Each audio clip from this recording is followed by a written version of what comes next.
There we are. It's always the drama of the changeover, that pregnant pause, that like, oh God, is it gonna be just a few seconds? Or is it gonna be a half hour? Thank you everyone for joining me for a Mashup Talk.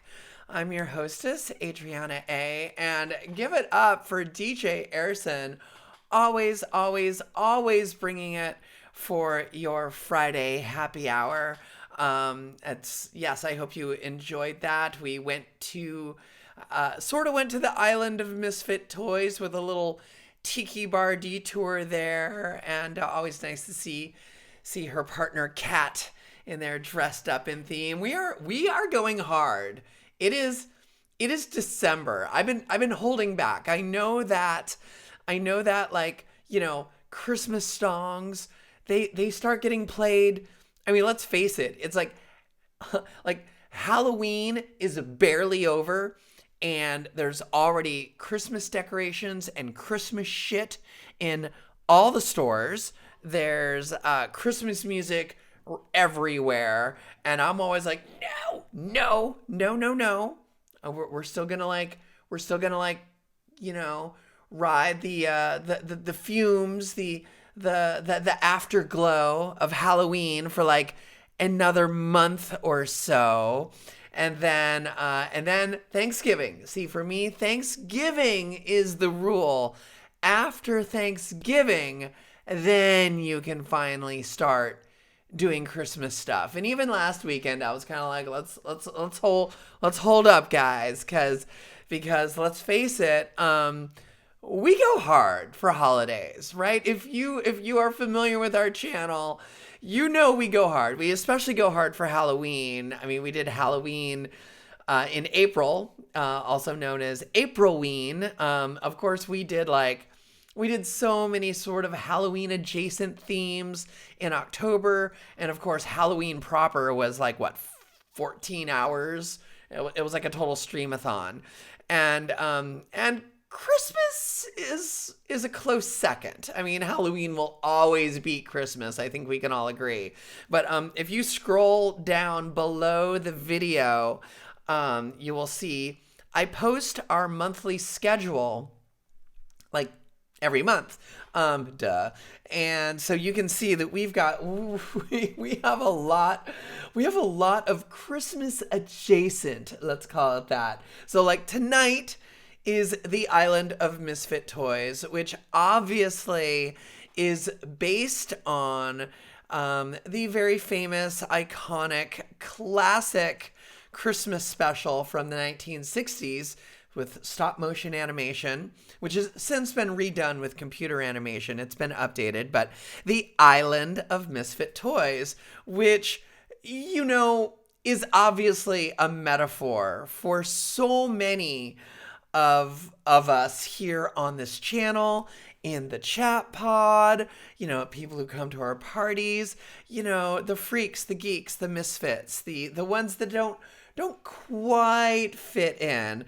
And the Island of Misfit Toys is if you're not familiar with what the Island of Misfit Toys is within the context of the Rudolph the Red-Nosed Reindeer Christmas special, basically Rudolph is a misfit. He's the one with the red nose and all the other reindeer make fun of him. And so he basically, puts himself in self-exile, is fuck you guys, I'm out of here. No, actually he doesn't do that. He mopes. But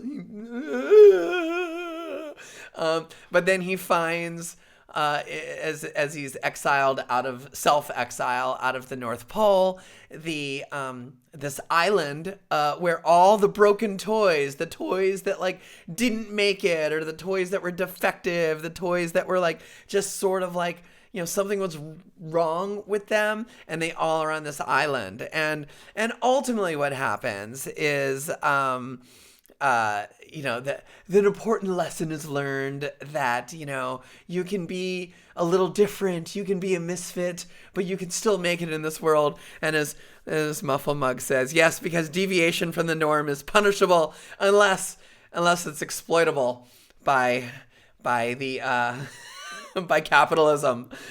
by so anyway, it's it's an important message, especially as a kid. I do remember, like, just always feeling a little different, but Rudolph the Red-Nosed Reindeer, who had a red nose but still, was basically an outcast within his community, still found value and worth, and was like, flourished and lived his best life.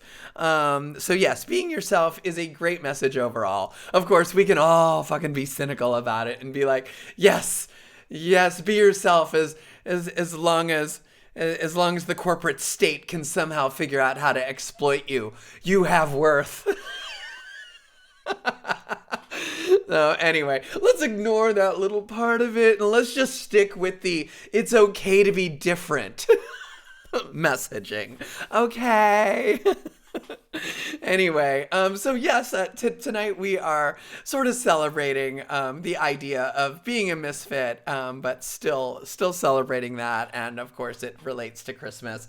But yeah, we've got so much more else going on this month. I mean, we've got SantaCon next week. If you're not familiar with SantaCon is basically a bar crawl that happens in several cities around the world. Where everyone dresses up in a cheap Santa costume and runs around the city in big groups. It's like, beware the red tide. And people get really creative with their costumes, too. It's not just cheap Santa suits, although certainly a cheap Santa suit's like the easiest way to go. But, it's, sexy elves and like weird candy cane monsters and like just all sorts of Christmas costuming. Christmas is great for costuming. I mean, which is probably why I love it, because it's like Halloween in that regard.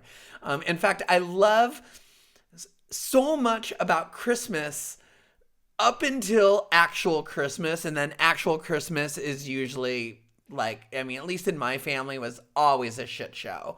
Like, I did not get along very well with my family, and Christmas, especially as I became as I was a little kid, Christmas was okay, but like as I became a teenager, biggest fight I ever got into with my mother, where it like literally got like physical, and it was ugly, and it was like she was screaming at me and I was screaming at her, was on Christmas Day. It was right after, I was born on Christmas Eve, so it was like right after my 16th birthday, and it was, or 70, it might have been my 17th birthday, I think it was 16th, but it was about my hair color, and it wasn't even like hair color like this. It was like I had lightened my hair color like to like a lighter blonde or orange or something, and it was just ridiculous. I've got plenty more Christmas stories to tell you guys in the coming weeks, but I'm gonna save them. And then of course we've got, we're gonna need a palate cleanser after SantaCon. So because SantaCon, even though we can't go out on the streets and go day drinking in a cheap Santa suit, we can at least do it here on our Twitch channel. So yay.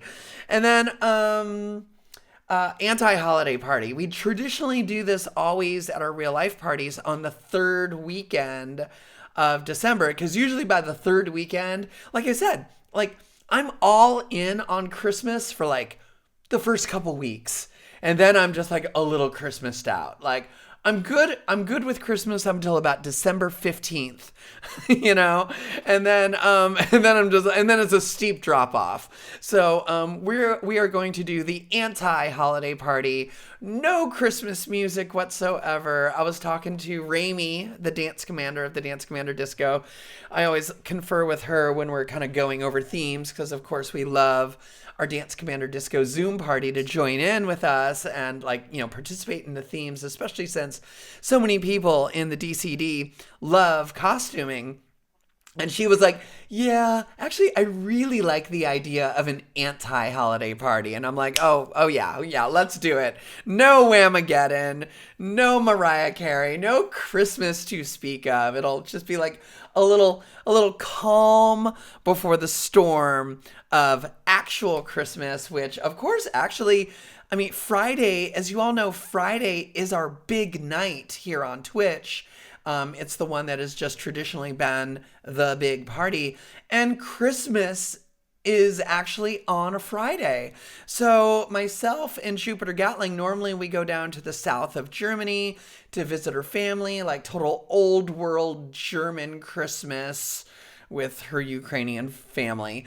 But, it's like gingerbread house architecture and, I've never seen the snowfall because it's global warming, but it's just like from like a, stupid American perspective, it's like, it's like, like these cute little German houses in this cute little German town and everything's all Christmas decorations with lights. And it's just like, well, we're going to miss that this year. So we are celebrating Twitchmas. So we will be celebrating with you guys. It's like hashtag virtually family. So we are going to do it. And then of course, Saturday is the Nightmare After Christmas. So we'll be kind of like a little, shout out and a recognition, sort of the same way we are recognizing the sublime brilliance of Rudolph the Red-Nosed Reindeer, the animated Christmas special.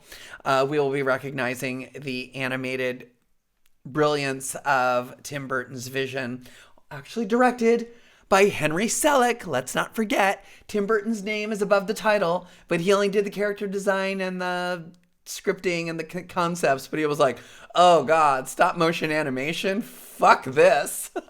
Here, Henry, you take it and spend 3 years of your life dealing with this shit. And I'm, we are all better for it. It's, Nightmare Before Christmas is much beloved. We will be doing the Nightmare After Christmas. So anyway, and then another super duper duper special thing that we are doing this month in December is my birthday. My birthday, even though my birthday is Christmas Eve, that's Thursday, and that's usually DJ Time's show. I mean, I might pop in. We might do a thing. Also, my Wednesday listening party will it'll turn into my birthday during that show. So my listening party might sort of be my, like, for real birthday party. But I learned a long time ago, don't celebrate your actual birthday on your actual birthday day if your birthday day happens to be Christmas Eve, because it always sucks. It sucks for Christmas Eve to be your birthday. So it took me years. I used to be so adamant about it. I'm like, no, it's my birthday. But now I usually celebrate it in January at Booty, because all of my Booty Mashup DJs usually have banging birthday parties. It's my birthday Booty. And mine is like the lowest attended party of the year. I mean, the Saturday before Christmas, oh God, or after Christmas, that's like nightlife death. We'd be lucky. Normally, we'd be like 1,000-person party. We'd be lucky to get 200 people on that night. So I learned, like, okay, you know what? I'm going to reschedule my birthday a month later. This year, I'm not going to do it a month later, but I am going to do it like 1 weekend early. So December 19th, Saturday, I'm taking over. It's going to be all shit Adriana likes. So I might not take requests that night. We'll see. But Bubsy Bobcat, when your birthday is 4th of July, at least you get fireworks.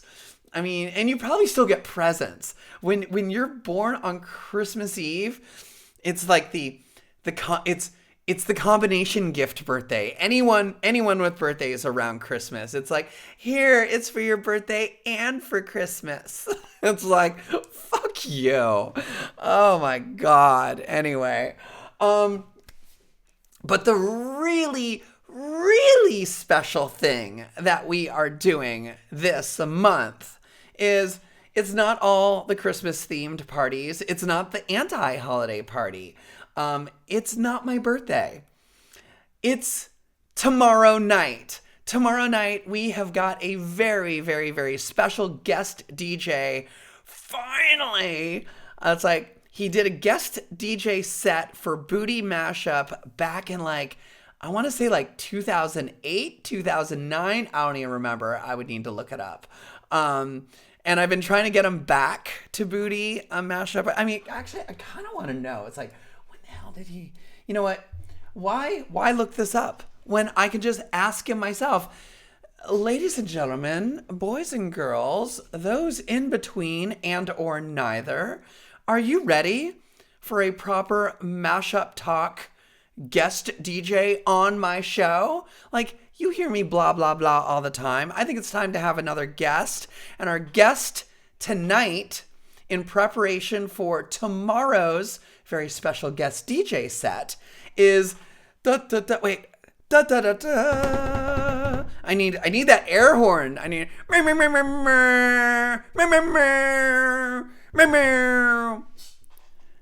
Titus Jones. Let's give Titus Jones a call. Get him on the Skype. It's ringing, and are we there?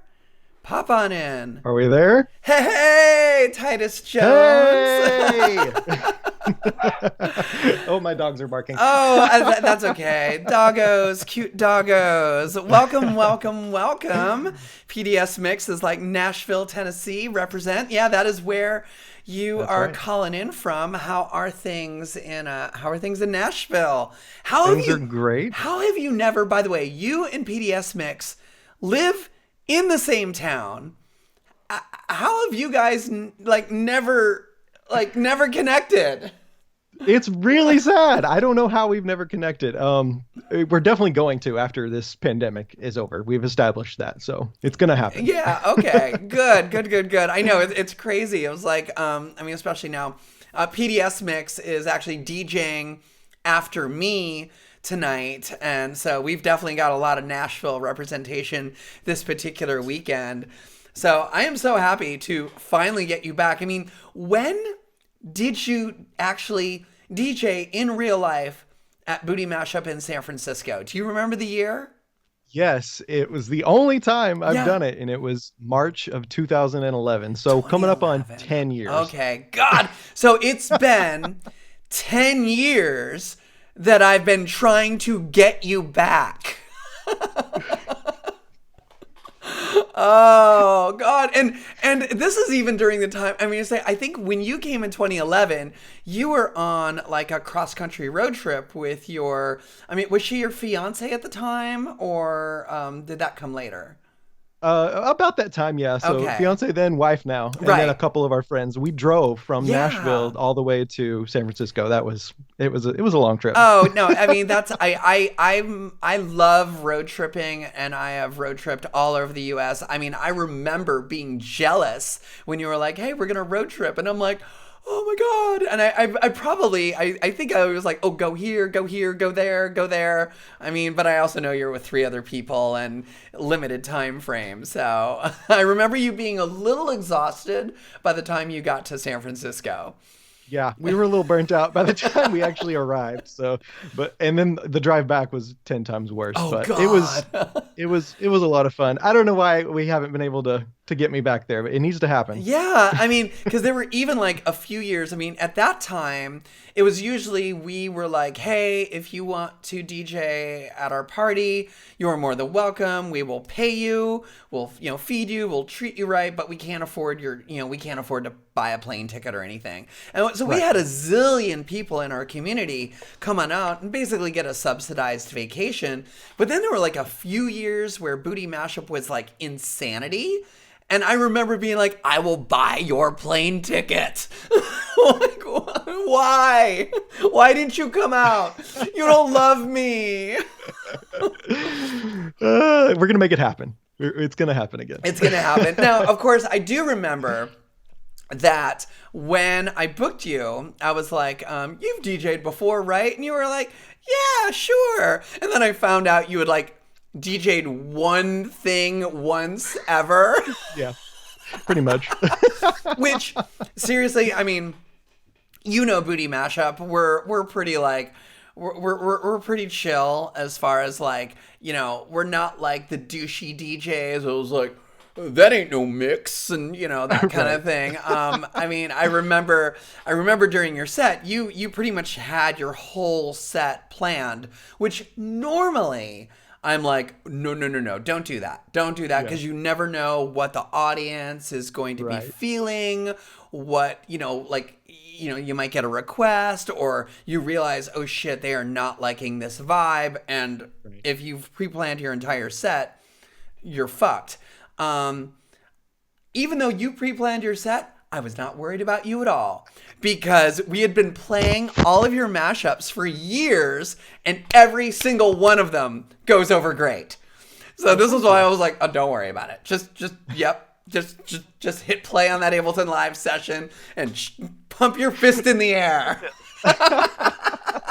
And it was great. I mean, I do remember you had one little hiccup, though. I was hoping we were going to gloss over that. Oh, no, because I thought it was kind of a great moment, because it kind of, it's emblematic of what our party is. And I think, to me, that moment is the difference between... I always used to tell people, like, Booty Mashup, we're not like a club, we're a party. And at parties, things get, a club is like, a little bit more posh and a little bit more, everything's synchronized and the lights and times. People get stupid at clubs, but, there's a little bit more of like this douchey vibe. And a party is more loosey-goosey. Shit goes wrong. Shit gets broken. You accidentally hit a button on your keyboard and suddenly the music changes.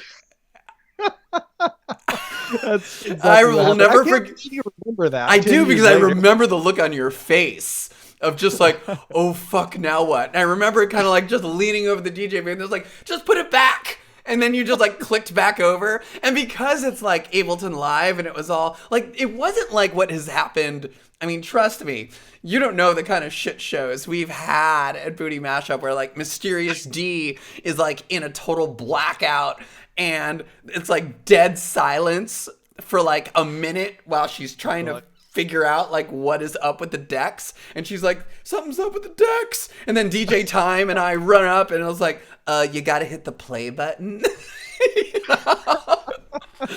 So that's what I mean about like there's a loose party vibe to it. So I mean, in the annals of Booty Mashup history, your set was like, it was fire.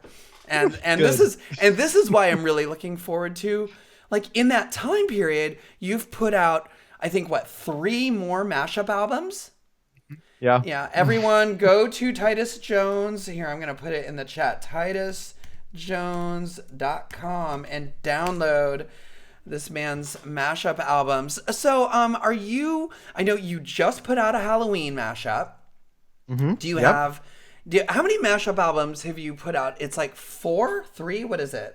It's 3, and then 4 if you count Mashup Power Hour. Right. Okay. Album. Which is like a. Now on Mashup Power Hour, for those who don't know, it is literally a power hour, and it's a little bit more. I almost want to say girl talk style. Yeah, it is actually. But I think like just more skillfully done. I mean, yes, I am biased, but I know that when you put out the Mashup Power Hour, which is like 60 mini mashups in the space of 60 minutes, you had said, hey, pick out your favorites and I'll put out a full-length album. You never really quite did that, though, did you? I did, but it took about 2 years. Okay. Oh, is that what... Okay. Yeah, so my most recent album, Shock Treatment, which I put out last year, is about 75% comprised of tracks from Mashup Power Hour that I extended into full-length versions. Okay. I think it had been so long that I didn't remember all of the tracks that were on Mashup Power Hour. Okay. And so they were brand new to you. Yeah, the original goal was, what I said was, you pick your favorites and a month later I'll put out an album. Right. Yes. Did not happen. A month. Yeah. A month, 24 months. Right. So your DJ set on tomorrow night, it's going to be like 2 hours of, just mashups and stuff that you've produced. And then for the last hour, are you going to do the power hour? I think I am. I think we're Okay. gonna do a power hour And tomorrow is it night. is it going to be a drinking game? Of course, it's a drinking game. Do you want to explain to our viewers the Yeah. whole Okay. concept of the Mashup Power Hour drinking game? So for the uninitiated, Mashup Power Hour is 60 mashups, each 60 seconds. And every time a mashup changes to a new one, you take a shot of beer. So by the time you're done, you've drinking like 7 or 8 beers. Okay. All right. Wow. It's a crazy I amount mean, it of depends on alcohol, how but big your shot is, yeah, and also it's beer. It's not like vodka, exactly. Yeah, so you exactly. you you might not wake up in a puddle of vomit the next morning. Maybe. If you're starting your night with a power hour, Right. You then you are a beer fan, though. I understand, right? yes, yeah. Well, recently I wasn't the last time I came out to San Francisco. Ah, But since then I've really gotten into beer. So like craft beer, really, yeah. obnoxious hipster crap. Yeah, I noticed that on when you were a guest on PDS Mix's Masters of Mash, which I believe PDS Mix just dropped the if go ahead and drop the link to that in the chat because it was a really great interview, and that was when I was like, oh, you like beer too? Because like it's like I am drinking. It's like this. It sort of feels like a Christmas beer, but it's not. But it's a Rothaus Pils Tanzen Zepfel because Ooh. I am in the magical land of good beer. Yeah, you really are. I'm jealous. I know PDS Mix is always jealous too because he is also a bit of a beer snob. So when he came to San Francisco, we had to go to this beer place. So it's like, oh God, now I know where to take you when you eventually come to San Francisco and do a DJ set for us in real life. I will take you to this famous beer place, Mikkeler is what it's called. But why like okay, so you generally are more of a producer than you are a DJ, right? Correct. Yeah. Okay. I prefer the production aspect of making music. Yeah. And there is literally no shame in that game whatsoever. I mean, some people are better DJs, some people are better producers, and it's the rare person that can really excel at both. So you just keep making those great mashups and we'll keep playing them, but it is fun to like have you like I always tell people, especially when they're producers and they don't DJ, it's like I'll put together your entire playlist for you. Like just hit play before the other song ends. I'm sure that your set will probably be a little bit more polished than that, but what do you have in store for tomorrow? Is it going to be like a Titus Jones greatest hits? Are you going to drop any new stuff? What would tease us? So a little bit of both. I'm thinking we're gonna take a tour through Titus Jones's quote unquote greatest hits. Yeah. And then I've got about 15 new mini mashups that I'll drop in the power hour. Oh, So excellent. so Okay. be paying attention for those, I'm everybody gonna be out there. drunk apparently. If I have to. That's the All goal. right. And are you working? Does this mean if you've got new mashups in the Power Hour, does this mean you are working on a new mashup album?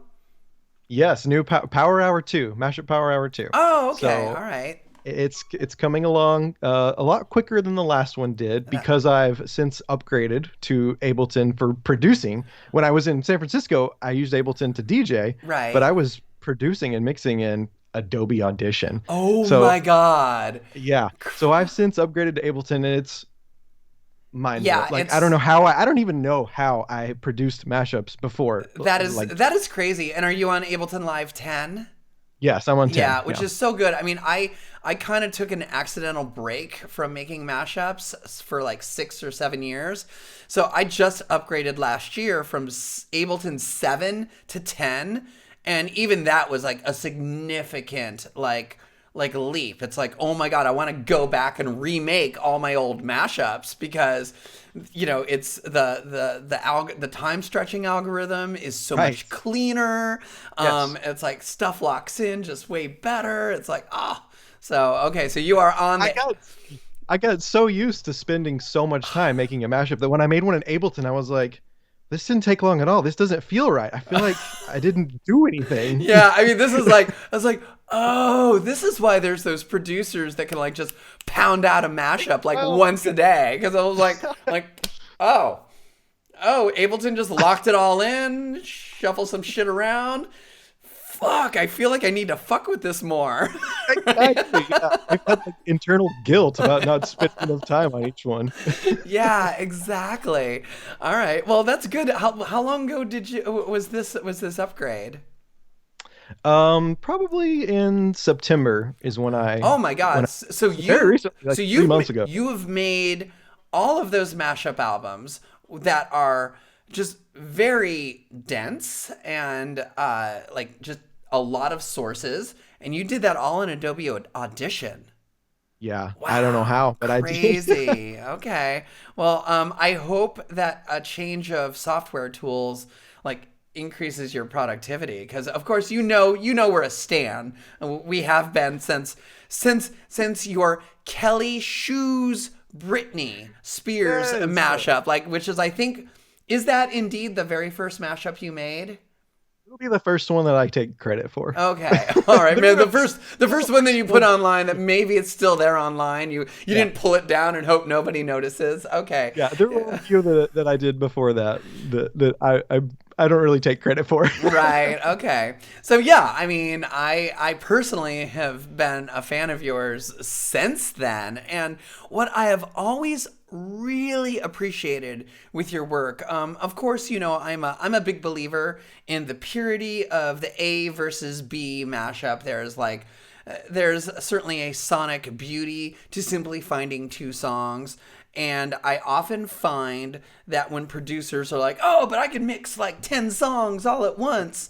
And it's like, that's great for you, but it just kind of doesn't sound, it's like, it's okay. Yours are not just okay.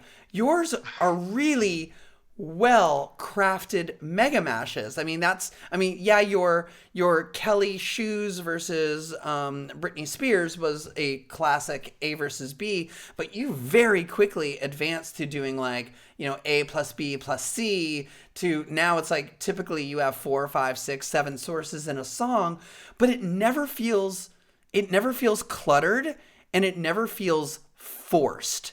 And what is your Thank secret? you. What is your secret?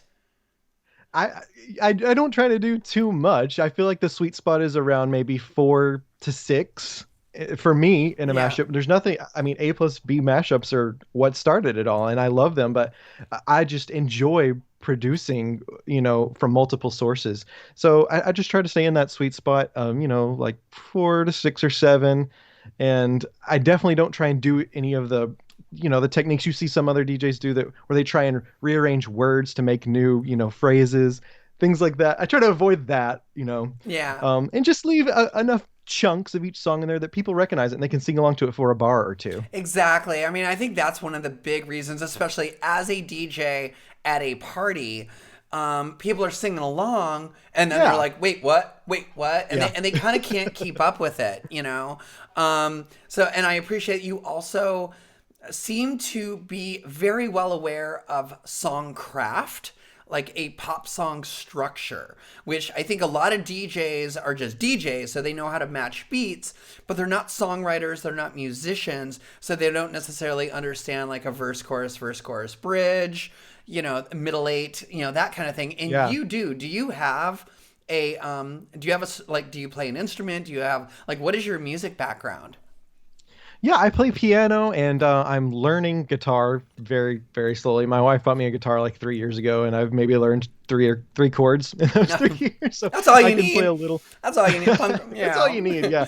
So yeah, I have a little bit of a musical background, so I definitely try to keep that song format of verse, pre-chorus, chorus, little Yeah. post, and repeat it, and then a bridge. So That's yeah, I mean, That's I definitely try so to keep that. refreshing to hear. It's like often found that like the best mashup producers always have some sort of like musician background, to Right. some degree. It wasn't just like, oh, hey, I want to be a DJ so I can be a rock star on stage. No, they were like band geeks or, they were in jazz club when they were in high school, whatever, And when you started making mashups when you were still in high school, weren't you? Or was it Yeah, when I college? very first started, I was a senior in high school.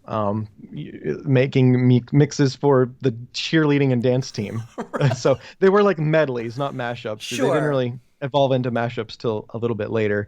And then, the first few I made were A plus B mashups, like you pointed out. But my wife was actually owned a dance studio and was a choreographer, so I would make mixes for her. So I think that's where a lot of the putting a lot of source material into came from, because she would want 5 or so songs in the mix. So And I I'm think that's where that comes from. sure, actually, also, correct me if I'm wrong here, but I'm going to assume if these are being done for dance routines, they can't be like, oh, I'm just going to string it all together and then it's like a 15-minute song, because Right. no, it needs to be like, okay, we've got 5 minutes on stage. It needs to be within a time frame. So that probably, Exactly.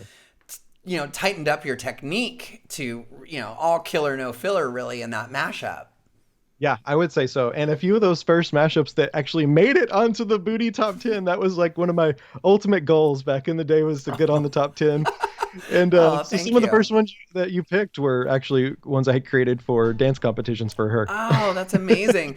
One mashup that just universally works, that like has just become a an evergreen, I guess, is a mashup evergreen for us, is your "Wanna Be a Bulletproof Dancer," which, I mean, Yes. to this day I can still, like, you made that 10 years ago or something, Yeah. and I Yeah. can still drop that, and it works 100% of the time. It's always great. That's like just like this classic triple source mashup.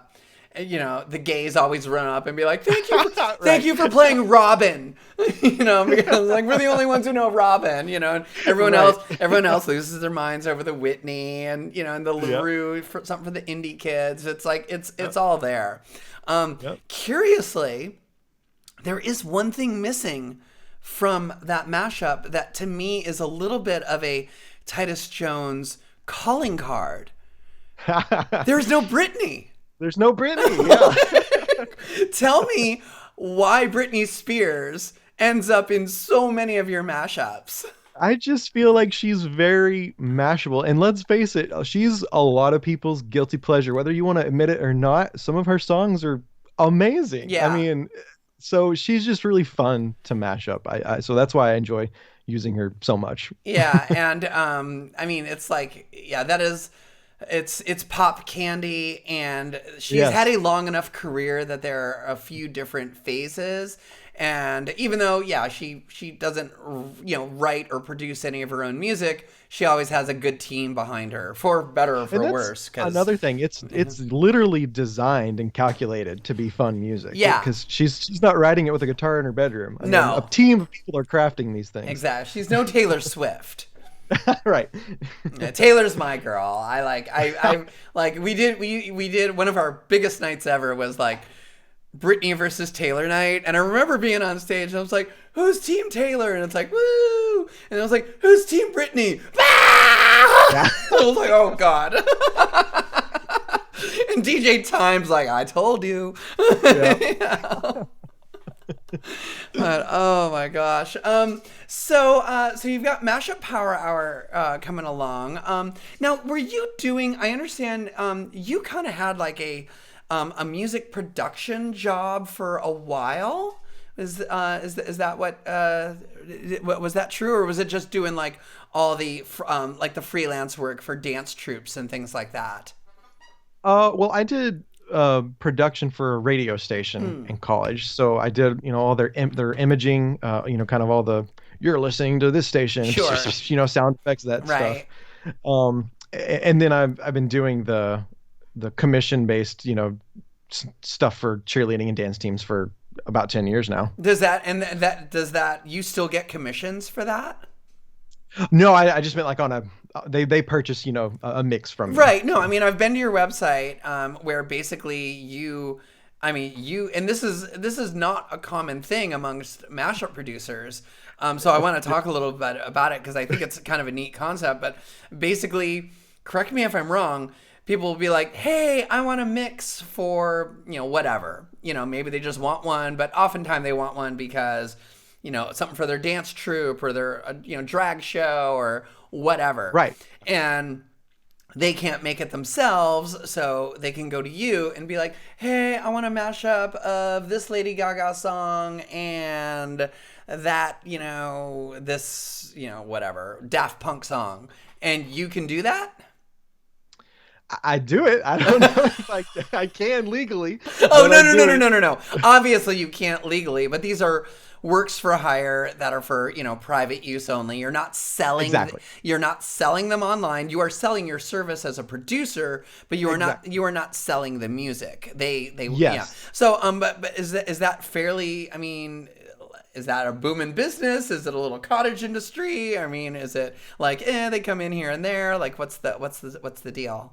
I mean, I probably do 30-ish of those a year. Oh, that's I pretty mean, good. yeah, I do a decent amount of those, and a lot of them are for first dances at weddings. Like, oh, I love this song, they love this song. Can we mash them Right. together? God, I didn't even Cheer, think about that. teams like Yeah. you mentioned, Yeah. drag shows like you mentioned, all kinds of occasions. Now, Really. has there been because I get this all the time. It's like, ooh, you do a mashup.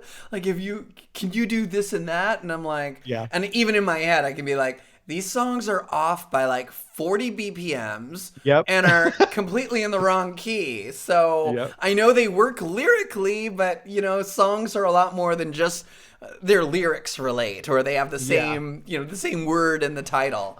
So Which I run into that a lot. yeah. Now, what do you do in that situation where someone is hiring you to make a custom mashup of like this song and that song and this other thing, and I'm sure they probably want everything in the kitchen sink. And I mean, do you just produce a train wreck for them and be like, well, there you go? Or like, what do you do? No. I mean, I would never produce a train wreck and put my name on it. Come on. You don't have to put your name on it. You can just be like, here you go. But you don't know where this came from. Don't tell anyone where you got this. No, I mean, I'll generally try it out. I'll check the keys, check the tempos, see if the source material is available. Because a lot of times, even if they do work, they're too obscure songs that I can't filter out an acapella or an instrumental for. So in that situation, I just go back to them and say, look, I know you want this. It's not going to happen. Is there any substitutes we could try out? And go from there. All right. So there's some back and forth of working with. Yeah. Okay. Yeah. And have you lost work because of that, where they're like, oh, never mind? Or oh yeah, all the time. They have their heart set on what they want, and if it doesn't work, it doesn't work. There's nothing I can do for them. So. Now it's interesting. In the past few years, AI audio tools have really become a thing. Have you played around with Easy Stems? Spleeter, Phonic Mind, any of these things of trying to extract acapellas and instrumentals? Yes. So when Phonic Mind, when I discovered that definitely changed, the game a little bit for me because, for these, personal requests that people are like, can you make this, and the source material is not available, I can run it through Phonic Mind and get a workable acapella track. It might be a little artifact. It might be that but, behind it. But yeah, exactly. You can hide that stuff, if you put enough instrumentation. So, it works for that. And then I bought Isotope RX7, which because I was paying Phonic Mind every time I needed to download, but sure. I mean, isn't Isotope? I mean, that's a fairly expensive piece of software, though, isn't it? It wasn't. It wasn't cheap. Yeah. but it was worth it. Yeah, I've been holding off on buying that. I mean, I make like 6 mashups a year at this point, so I'm like, I'll just stick with Phonic Mind. I don't use it too often in my mashups that I make for the public. Yeah. 'Cause I'm a perfectionist, but if it's good enough, for someone's personal collection, then I'll do it for that. Yeah, exactly. Oh my God, Muffle Mug is asking, do you have a hype train song for tomorrow or a gay bar song? Well, you got 24 hours, Bish. Get to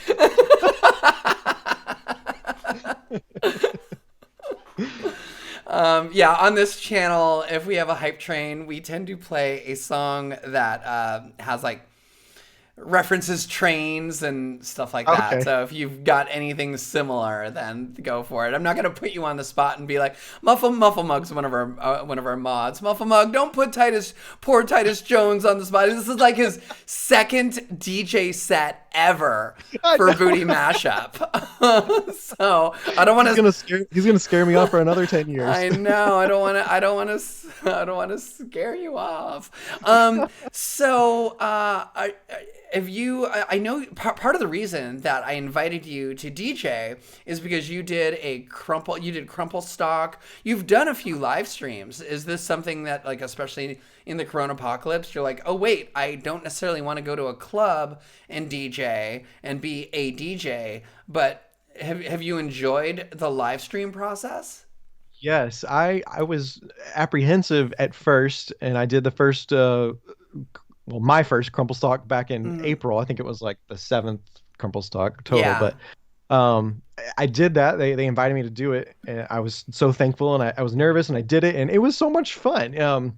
Because I get a little anxiety getting up in front of a huge crowd, like I did in San Francisco at Booty. So being in the safety of my home behind a computer screen Sure.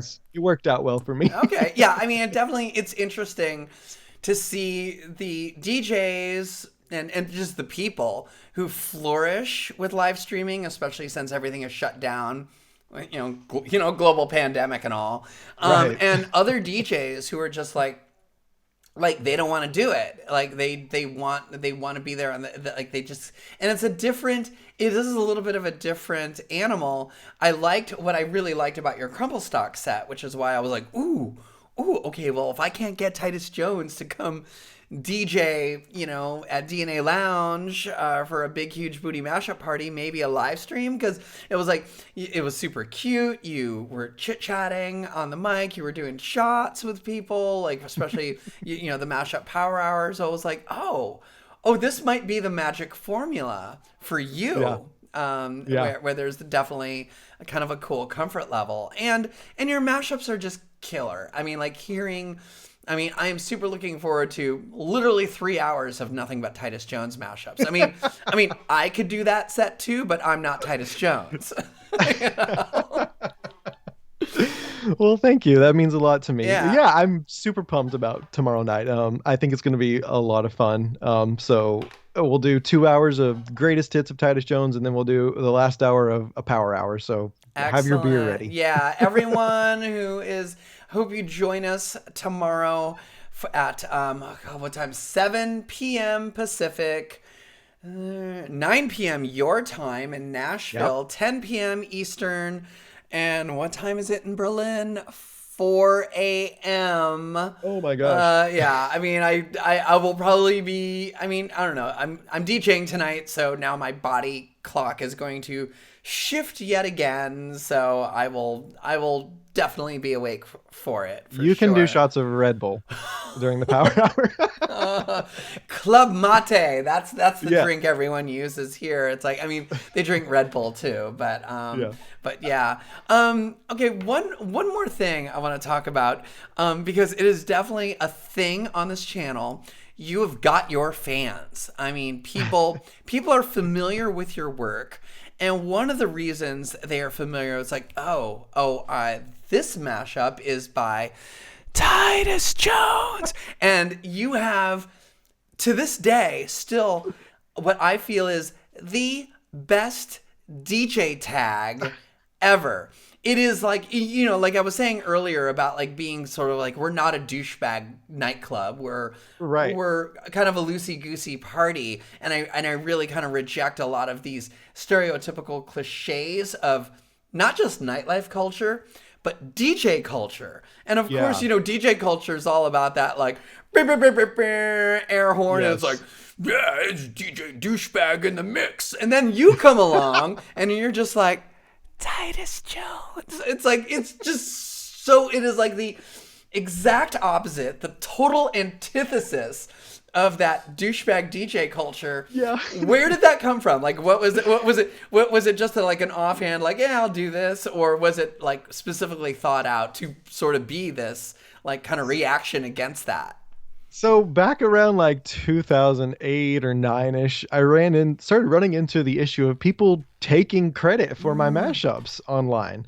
And I was like, this is bullshit. Like Right. I can't let them do this. So I was trying to think of a way to like identify that I was the one who produced it. So, a lot of rap songs or hip hop songs, the producer has his tag at the beginning or end. Exactly. So that's kind of where the idea came from. And I don't honestly know where the whisper thing came from. I did it and I I thought, mean, because you could have very easily just been like, oh, okay, I gotta yell my name, Titus right. Jones, or whatever, like DJ Khaled, Titus Yeah, Jones or Titus exactly. Jones in the mix, and instead it's this like super cool, like just like it's subtle, but it's because it's like that stage whisper. It's like Yeah. it's iconic now, and it's really funny. Like when we play one of your tracks, the chat pod is all like whispers, Titus Jones, and it's like people are like it's your calling card, and I just want to give you props for such a great DJ tag that really thought outside of the box and didn't just, do what a DJ is supposed to do kind of thing. Right. Well, I appreciate that. At the time, I wasn't trying to be like, well, you were just saying. It was like, and I thought that was like I thought that was sort of like this more intentional thing. But even if it wasn't, that just shows that your character has always been like, more from the production side of it and just like the artistry side of it, which is really, and you are the one thing I've also noticed with your mashup culture, you can confirm or deny this, is you seem to love pop music. You have a great appreciation for the art of a pop song. Yes. Yeah. Absolutely. Yeah. Pop music it's fun. I mean, people may love metal, they may love country, hip hop, whatever, but pop music is designed to be fun. I mean, that's the reason that it's made. Is to get you on the dance floor or to get you in a good mood. Yeah, exactly. And your stuff definitely is it's always been, I mean, I think this was one of the reasons I was surprised when I found out that you were pretty much just a producer and you barely ever DJ'd, is because your mashups are extremely dance floor friendly. Yeah. But now I'm realizing, because you were sort of your start with this whole culture in the scene is because you were making mashups for dance performances, right? Right. Yeah, exactly. Yeah. So that's where it stems from.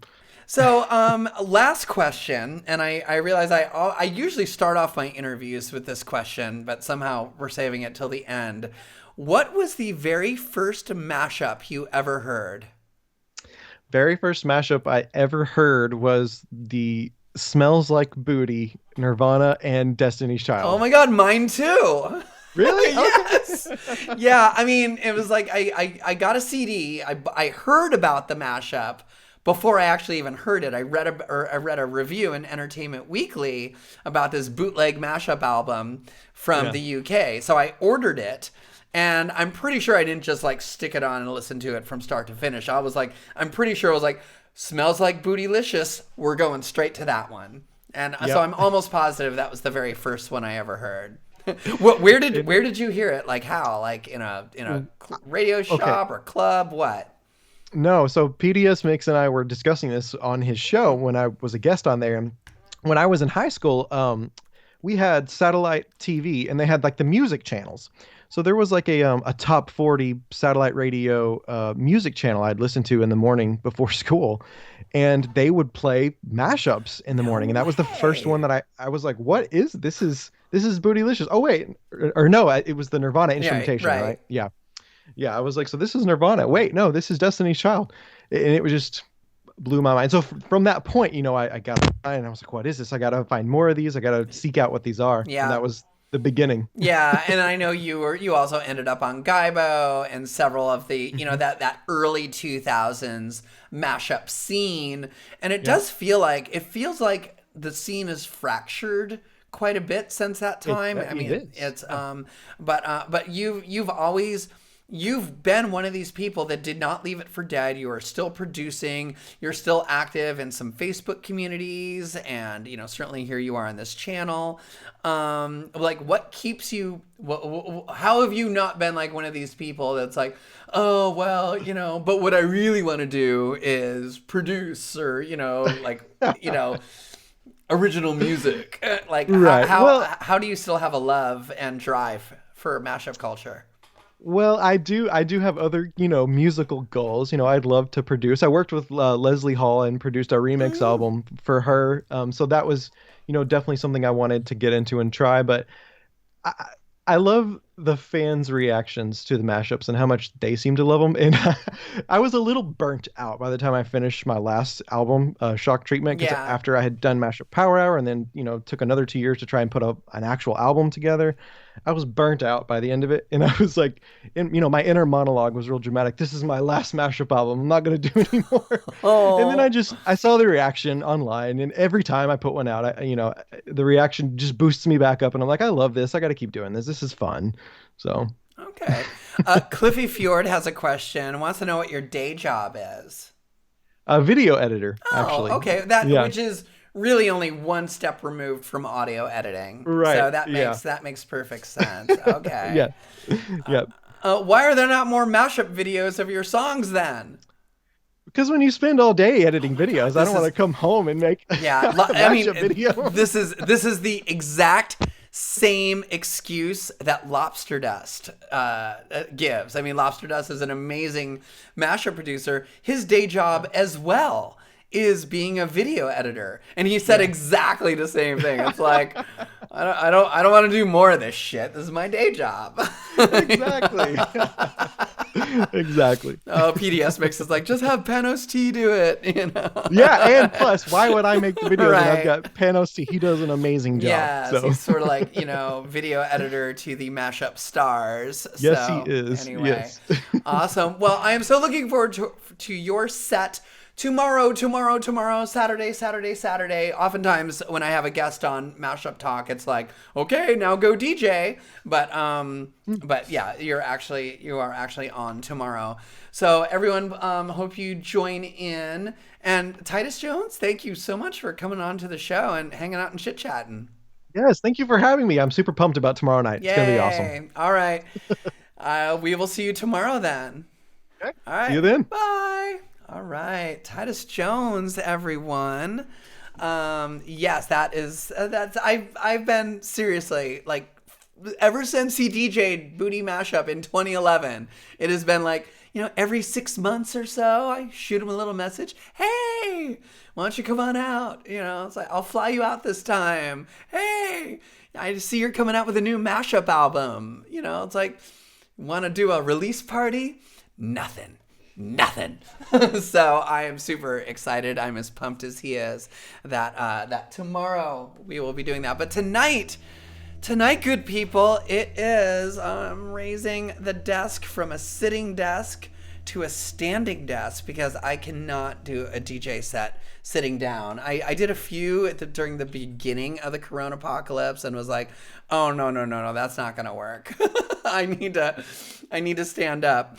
So thanks everyone for being here for Mashup Talk. I'm realizing I should have had it set. Oh God, I didn't do anything. It's probably still. I did not change. Oh, Adriana, you stupid idiot. It still says happy hour when it should be saying Mashup Talk with Titus Jones and Island of Misfit Toys with Adriana. I did everything right except this one thing. Oh well. All right, let's do that right now. Mashups on the Island of Misfit Toys.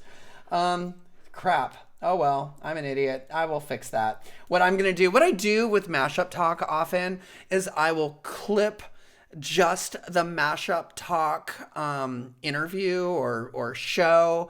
We upload it to YouTube. It also ends up as a VOD. And because I clip it separate from the DJ set, the VOD will not be muted like so many of our music streams. So, if you missed the first part of the interview or whatever and you want to check it out, go ahead. But yes, CJ verse, you're not an idiot. You're amazing and smart. No, in this one particular case, I'm an idiot. I literally had it set up on screen to change the title, change the go live notification, have everything all set up. And then I got here and, because did makeup super fast, tried to get ready, and then, okay, texted Harrison, okay, I'm ready, but then totally forgot to change that. So, I'm fired. So, and I was employee of the month. Not anymore, though. I'm going to have to give it to Jupiter Gatling or something. All right, we are going to switch things over. Thanks, everyone, for being here for Mashup Talk. And thanks, Titus Jones, for coming on the show. And, oh, God, which one is it? Is it this one? All right. We are going to switch it over to DJ time.